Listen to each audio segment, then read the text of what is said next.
Brothers on Scorpio Records.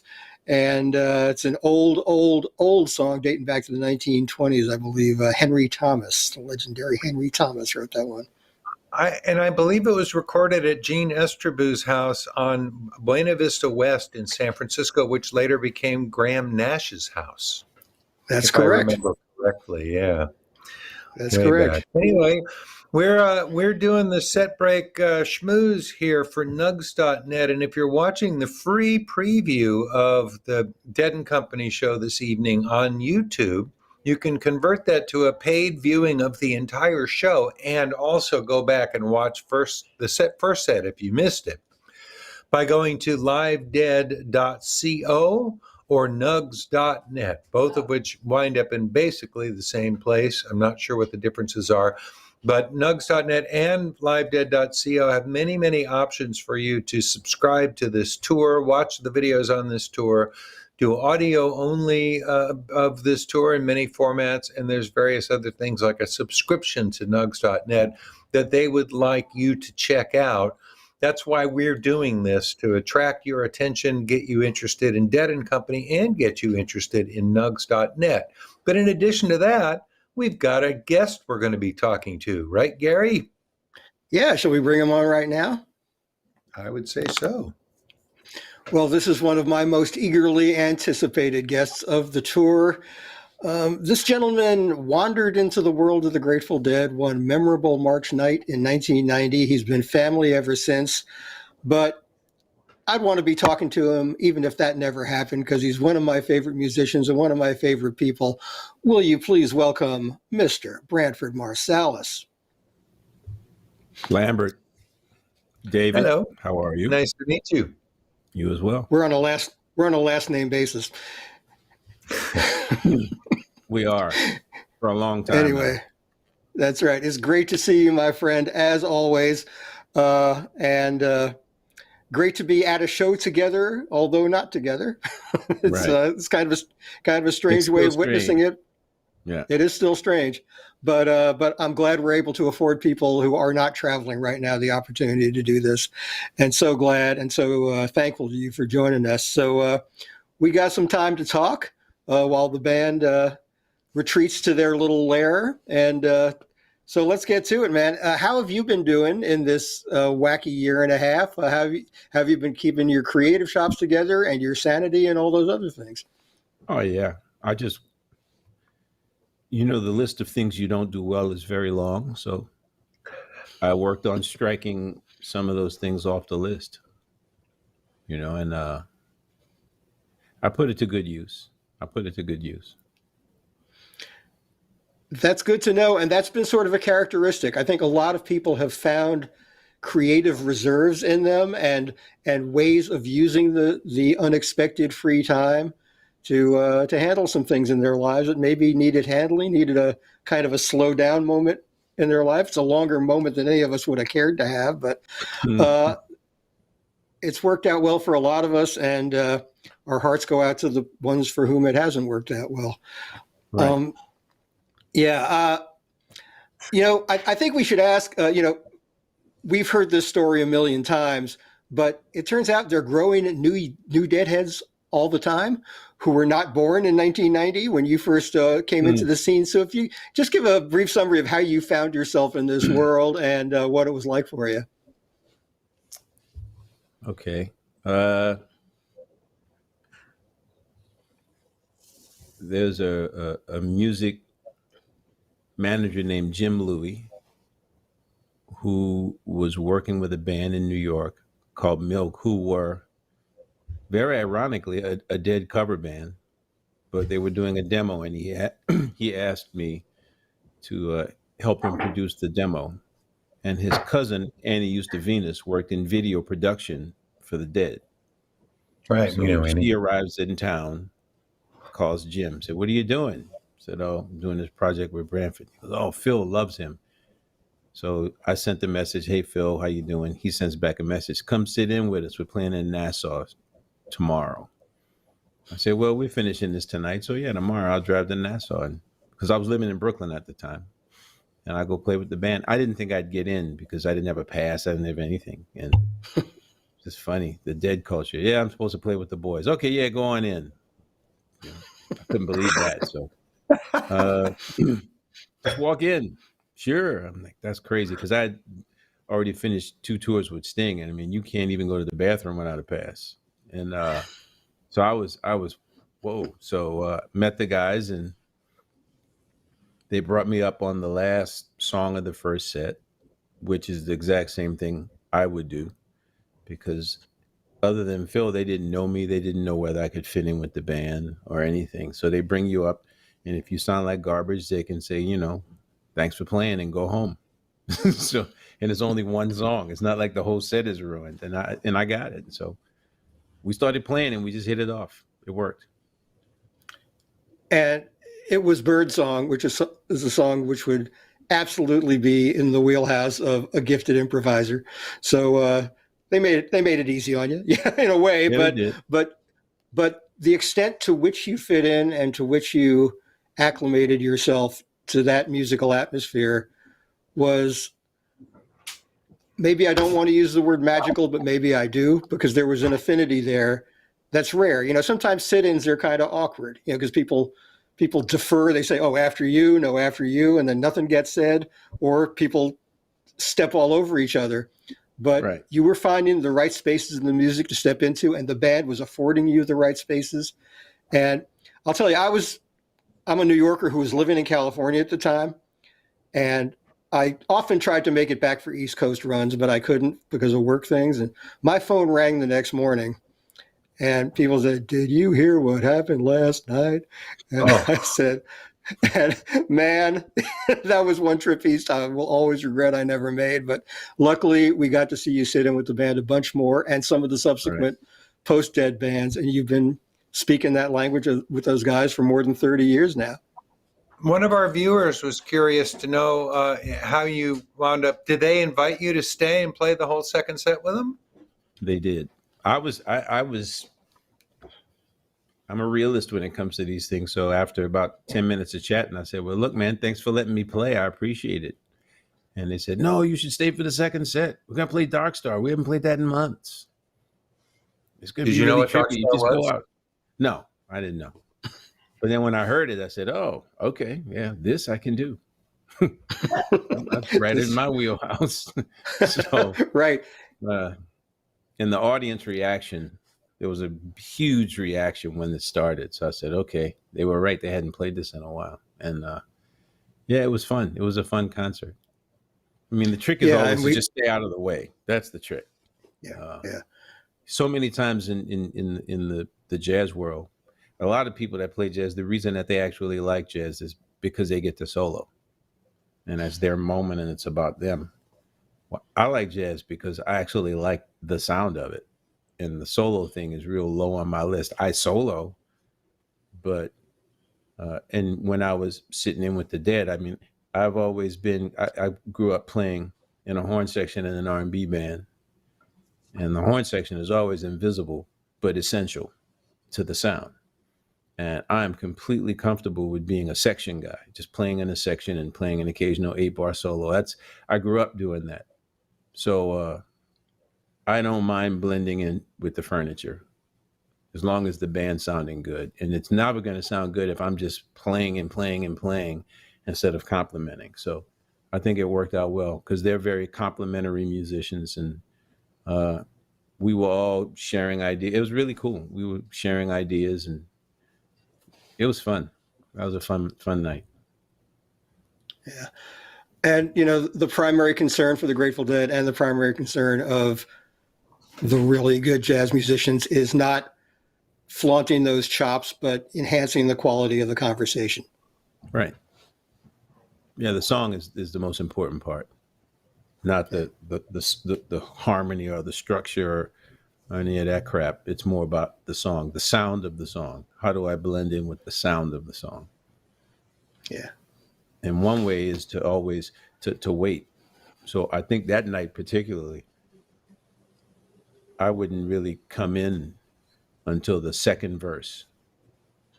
I would listen in the first verse and then the chorus would come, and then the second verse, and then the second verse is when I started to react to what was going on, because I got a sense of the form and the sound. Right.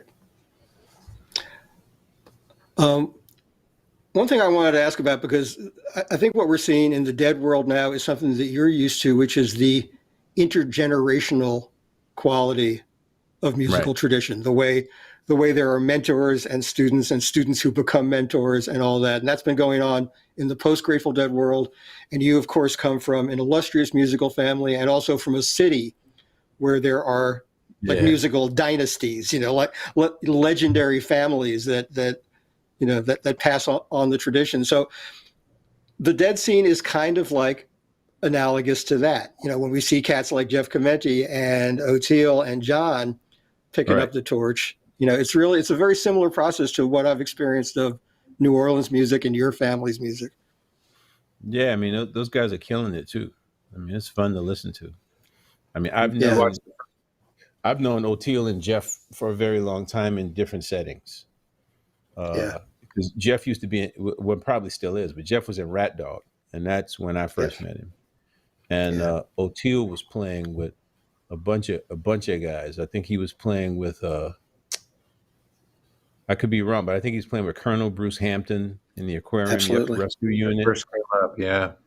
And then who else? I heard him with someone else. It could have been this kind of band. I think it might have been the Doobie Brothers band, or is it the Allman Brothers? I'm sorry, the Allman Brothers.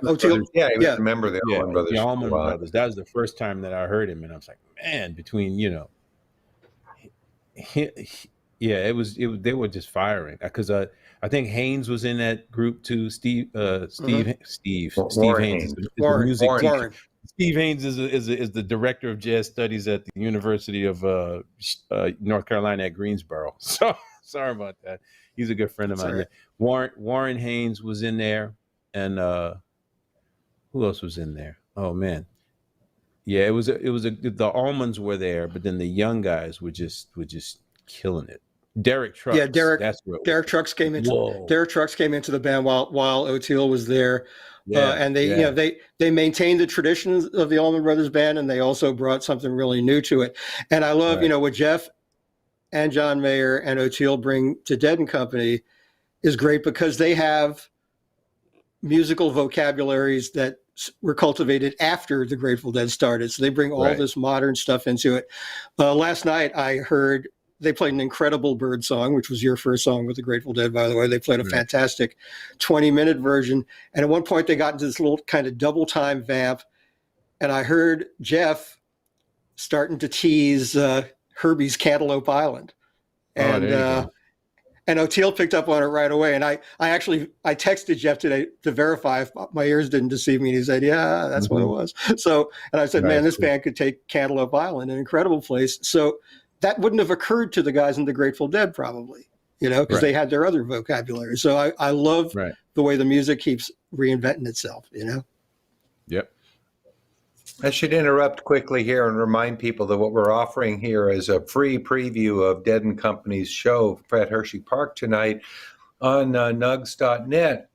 If you've already paid for this, then I'm just giving you an annoying interruption. But if you haven't yet paid for it and you're watching the free preview, you can convert this to a paid thing and watch you're going to get the first song of the second set only on this free preview. You could go to nugs.net or livedead.co and sign up to buy the thing, and then you can go back and watch the first set as well.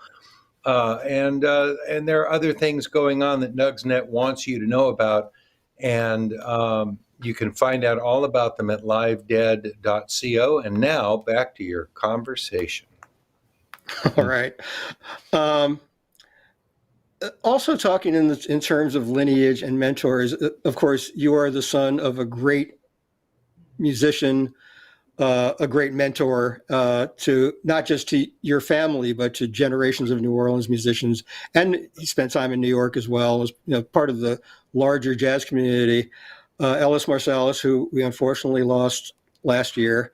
But his legacy is being carried on with something called the Ellis Marsalis Center for Music. And I know we try to support a lot of good causes here during the course of this, and I was very happy to hear about the establishment of this. So could you tell us a little bit about the Ellis Marsalis Center? It was we started building it as part of the Musicians Village right after the whole crazy thing with Katrina in 2005, and it is basically an after-school center focused on kids in the Upper Ninth Ward neighborhood we're using music as a way to just have kids use their brains. We're not trying to train per se the next young generation of musicians, but we're using music to keep these kids intellectually engaged, and they can do their homework at the center, because a lot of the kids in the neighborhood, their parent works or both their parents work, and they're in that dreadful weird hour where they're spending 3 or 4 hours at home watching television or sitting on the porch or worse. So we're trying to fill that space by giving 100 kids some place to go. And I think we started in 2007, and it's been going strong. It's doing really well. That's wonderful. Great. And you can find out about that by checking out ellismarsaliscenter.org, and I recommend that you do so, please. Man, there's so much we can talk about, Bran. I mean, yes, Lambert, there is. Go off into all kinds of tangents. Another thing about commonalities in this music is what we get from Bobby and Billy and Mickey in this band is that incredible core relationship of musicians who have played together as long as they have, Right. I mean, and that creates something that's irreplaceable. And I've been thinking your band has been together for a really long time now, Joey Calderazzo and Eric Rivas. And I think the drummer is the new kid. But he's been with you for more than 10 years now, right? Right. Yeah. Yeah. It's not anything like, like the guys, like you said, Mickey, Bill, and I'm spacing. Bobby. So thank you. God, Bob. Sorry, bro. I'm 61, man. It's not like it used to be. But it's nothing like those guys. They've been together for 50 years. I mean, they've been together a long time. Yeah, this particular iteration of the group is about 10 years old, but Joey joined the band in 98 and Eric joined the band in 96. And yeah, we're still finding places to play. I mean, places to go in the music. We're still finding places to go. So that's the fun part. It's not a nostalgia band. We're getting after it. And that's the great thing about the guys is like, it's not a nostalgia band. They're getting after it. Right. Now, I got to hear you guys play a pretty rare club gig, a one-night club gig in New York a while back. And Phil was there that night. Phil happened to be in New York. I know. That was really cool of him to do that. Yeah, you guys. That club's gone now. I think it's the Jazz Standard. The Jazz Standard, although I'm hearing that space may find new life as a club. Oh, so good. we're hoping for it. Yeah. Well, Pete Shapiro from the Lock-In Festival and Capitol Theater and all of that has actually been using the space as a webcasting studio during the pandemic and having performances there that the rest of the world can see. And there's talk about maybe getting it open again as a club. I hope I'm not talking out of school, but there's been chatter. No, that's great. I'm hoping that proves to be true. Yeah, because it's a beautiful room. And man, you guys were burning in that room. I got to say, I love that band and, at the peak of your powers. So, oh, thanks, brother. Yeah. Now you've gotten to get out and gig a little bit. Did you go overseas pretty recently for some gigs? Yeah. We were in Europe for 2 weeks, playing in places that we normally play and places we don't normally play. So we played in Tbilisi in Georgia, first time. That was great. The 3 big cities in Poland, we play there all the time. Warsaw, Krakow, and Gdansk. or as we say, Gdansk. Uh, yeah, those places are just, Poland's a real music country. So they really respond to instrumental music well, which is nice. Uh, Played in a town in Germany that I've never played before, in Karlsruhe, which is about 2 hours from Frankfurt. So it was really great to play an 11 p.m. show in Perugia in the Umbria region of Italy. And after the show, take a bus to drive to Rome, arrive at 4 a.m., wake up at 8 to take a 10:20 flight to Frankfurt, followed by a 2.5 hour drive. And we had about 2 hours off before we did two shows that night, starting at 6:30. I was like, man, I haven't done anything like this since I was young. This was great. It was absolutely insane. But we pushed through it. We survived it. It was great. I wonder if it was the very same venue. There was a legendary video from about 1967 of the Miles Davis Quintet with Herbie and Wayne and Ron and Tony playing in Karlsruhe. So I wonder. I'm pretty sure it is not the same venue. Oh, okay. I feel comfortable in saying that. No, not the same venue. Well, Karlsruhe got lucky a couple of times in history, at least. They got you and they got Miles. Not too bad. Yeah, that must have been something. Yeah, that band. Yeah, it's out. They put it out. They put out a box set of Miles' '67 Europe tour, and they included a DVD of the film music. And it's, man, talk about a band with telepathy. Yeah, they were firing. Yeah, that's a great band. Yeah. So, have you been able to make any definitive long-term plans to get back out on the road, or is everybody sort of sitting back a bit and waiting to see how these things develop? No, we're good. We're ready to go, and I think that a lot of concert promoters and municipalities are waiting around. But we have a West Coast tour scheduled for October, for like a 3 weeks on the West Coast, and next year, man, from January to June, it's just explosive. It's so many concerts and so much stuff. So I'm just resting up for next year because that's going to be good. Well, it's going to be tiring, but it'll be good. Yeah. Let's hope it's safe. Yeah, well, you do what you can. I mean, you get your vaccine, you wear your masks when you need to. And most places in Europe are already kind of, they're going to have vax card mandates. A lot of places in Europe haven't had access to the vaccine. Right.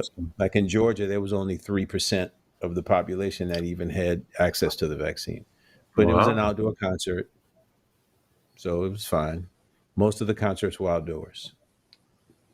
And and it's it's good to see more. I'm sorry. The virus is here to stay.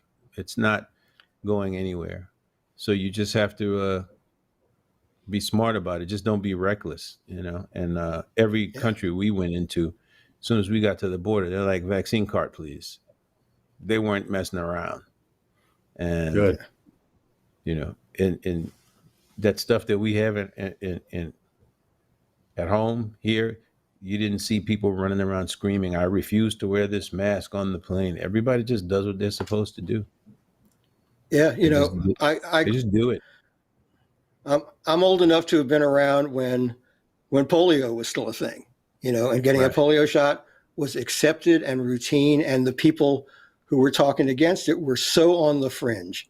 There was such a national mission to take care of this thing. And I hope we can, educate the educable and enlighten those who can be enlightened to the greatest extent possible. In the meantime, I'm glad that a lot of the arts presenting organizations and the national promoters are doing the right thing in terms of, regulating who can come to the show, what the rules are. Yeah. The history of the United States is fraught with a jackass contingency that's roughly 1/3 of the population. There was 1/3 of the population who thought we should remain loyal to King George. There was 1/3 of the population who started a ridiculous civil war where all the industry was on the northern side and the population, and they somehow thought they could win. I mean, I could just go on and on. So I wasn't surprised by this. I'm like, there they are again. The third of the country from the lower third. There they are. But at the end of the day, we give outsized energy to fringe mentality. I don't know why we do that, but we tend to do it. And Yeah. Well, there's money in it, I guess. I don't. Is there really? I just I think Clearly, there's the some fear kind and loathing industry is thriving in this country. it's kind of full corners outrage. of the media Yeah, and the fear, stuff. you're right. Touche. Yeah. So Yeah. I'm not as, I mean, maybe it's because I grew up in the South and I have a lot of friends, and there's certain subjects where they are not educable. Their minds are made up, and I wouldn't spend 5 minutes trying to dissuade them. I just wear my mask. I'm not having this stupid debate. I'm not even having it because it's stupid. So I understand that. yeah. So rather than spend all your time trying to change people's minds, man, let them do their thing over there. Let them do it. It's fine. We just got to figure out how to work around them and through them and past them. Well, we always have. We always had to point. deal with them. Well, but they're not going anywhere. And, I mean, we're supposed to be the place that, we allow people to have their beliefs. I mean, but I also believe in that old sign that says no shirt, no shoes, no service. So Exactly. nobody Exactly. says you have to wear a shirt, but you can't And bring your caring ass about in your here. neighbors is a nice tradition we used to have around here too. Yeah. Hey, Branford, I think we're hearing the band is arriving back on stage. As Cool. always, my friend, I love talking to you as much as any human on the planet. Always a blast. And we hope we can be together in the same space sometime. It goes without saying that you are always welcome on the Dead and Company stage whenever it's possible for people to mingle again. So, come on around when you can. Yes, sir. I look forward to it. All right, Lambert. Great Nice to meet having you, you. David. You too. All right. Thank Pleasure. you. All right, See Gary. you soon, Take care, brother. brother. All right. Okay. You Bye-bye. Yeah. And the band should be arriving soon, on stage soon. Let's remind people that it's a free nugs.net sample of the Dead and Company show tonight. And if you're enjoying this on YouTube, you can go to livedead.co and pay for it and watch the whole thing. And you can get it in 4K as well if you have the hardware for it. They're broadcasting in the highest possible resolution right now. And I can tell you, as a trained audio professional, the mix is amazing and the audio quality is spectacular. And by the way, if you don't want to get into the video thing, you can subscribe to nugs.net audio feed and download the shows. And we should probably turn it over to the stage right now. What do you think, Gary? Well, we haven't gotten lights yet. We haven't been told lights. Okay. So, Keep blabbing then. in that, so didn't I tell you that was going to be a cool conversation, man? Oh, by the way, Jay best. Blakesburg mentioned that the house where they recorded Don't Ease Me was next door to the house that later became Graham Nash's house. Okay. I All thought right. it was the same house, but Jay knows. He lives in the city. Indeed. So the band we are told is coming back to the stage. And speaking of the realm of sound and it's sounding so good, we always have to give a shout out to the great Derek Featherstone, the house sound person for Dead and Company, and also the Nugsnet folks who translate that sound that he gives them into beautiful and pristine sound on your TV or whatever your listening device is. I've been so happy with the mixes. I have been downloading these shows, the morning after and collecting stuff to play on various radio shows. We should, by the way, mention that Gary and I are co-hosts of Tales from the Golden Road on Sirius XM's Grateful Dead channel. And tomorrow from 4 to 6 p.m. Eastern, we'll be opening the phones and talking to people. Love to hear your stories about things. But we're also going to break our format a little bit. We usually play 2 short pieces of music. But Lambert and I were both so blown away by the Birdsong from last night that we're going to carve out a little extra time and play that whole 20-minute thing in its entirety. That's how strongly we believe in that particular piece of music. So join us tomorrow, 4 to 6 p.m. Eastern on Sirius XM 23, the Grateful Dead channel. The show is called Tales from the Golden Road, and you participated in it by calling and telling us a story. And we've been doing it for more than 13 and a half years. And there is no sign of the interest in this music and this band and this universe flagging. And we're so happy to have the opportunity to talk to people about it every Sunday. And so we're really looking forward to tomorrow's show. We're really looking forward to Dead and Company being back on stage any second now, as we have been told by people who should know. So we're waiting for that to happen. Brett sent us the signal that the lights were down and then said, sorry, false alarm. So we've been pranked on our program. No, that was actually several minutes earlier, I think that was. So anyway, we know they're almost there. And, I've had this running joke with Bob Weir for a long time where, I talk to Bob about, how a tour is. And he says, it's getting there. And I said, Bob, you've been telling me that since 1973 now. So, so this is kind of a microcosm of that process. The band is getting there. Those guys are always doing that. They've always kind of been, denigrated their own work just a little bit and never quite, and that's fine. You want an artist to always feel tension between what they're achieving and what they think they're capable of. But that's been kind of one of those things, that none of them wants to stand and go, yep, we're great. And that's fine. Yeah, no, I agree. I think you always want to be in a perpetual state of getting there rather than saying I've arrived. That's exactly so. Yeah. Anyway, but we're getting awfully philosophical in our old ages because we have to wax philosophical because we have no choice because we're getting paid to talk until the band is on stage, which should be really, really soon. We might want to mention the fact that even though he's 73 years old, Bob Weir still has really, really great legs. Have you noticed that? He was wearing shorter shorts last night, but he's still pretty. My wife is saying yes, indeed. The women noticed that. Yeah, he's calling to mind those old totally ripped guys on Venice Beach. Those bodybuilders you see on Venice Beach in Southern California who look a little like old prospectors, but also are incredibly just buff. Bob's kind of cultivating that look these days. Somebody on Twitter wanted to know if there was a reason why he decided to become so healthy and fit and all. And I just thought staying healthy and fit into your 70s is motivation enough, right? You didn't need a specific thing. Oh, my wife asked me to take off some weight. I think Bob has arrived at the conclusion that longevity is a pretty cool thing.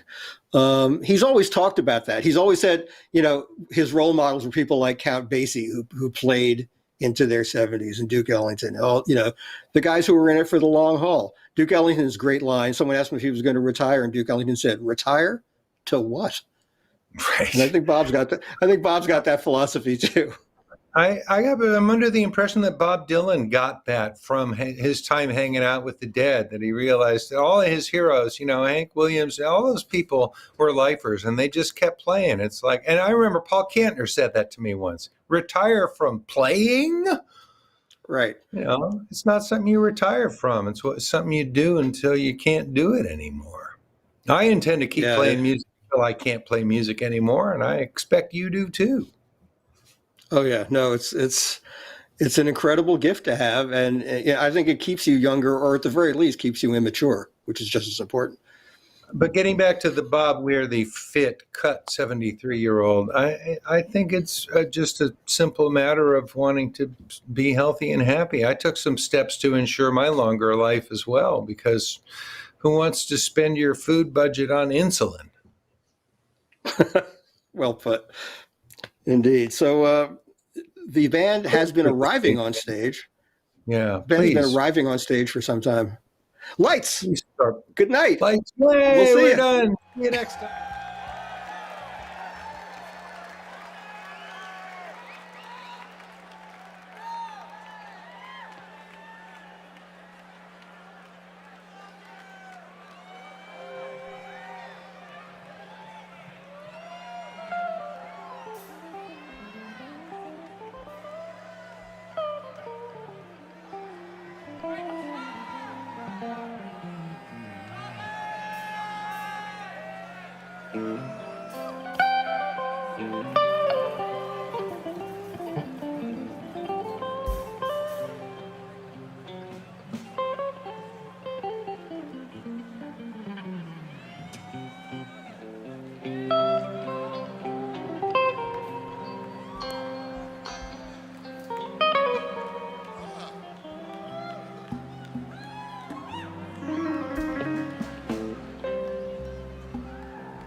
Bye.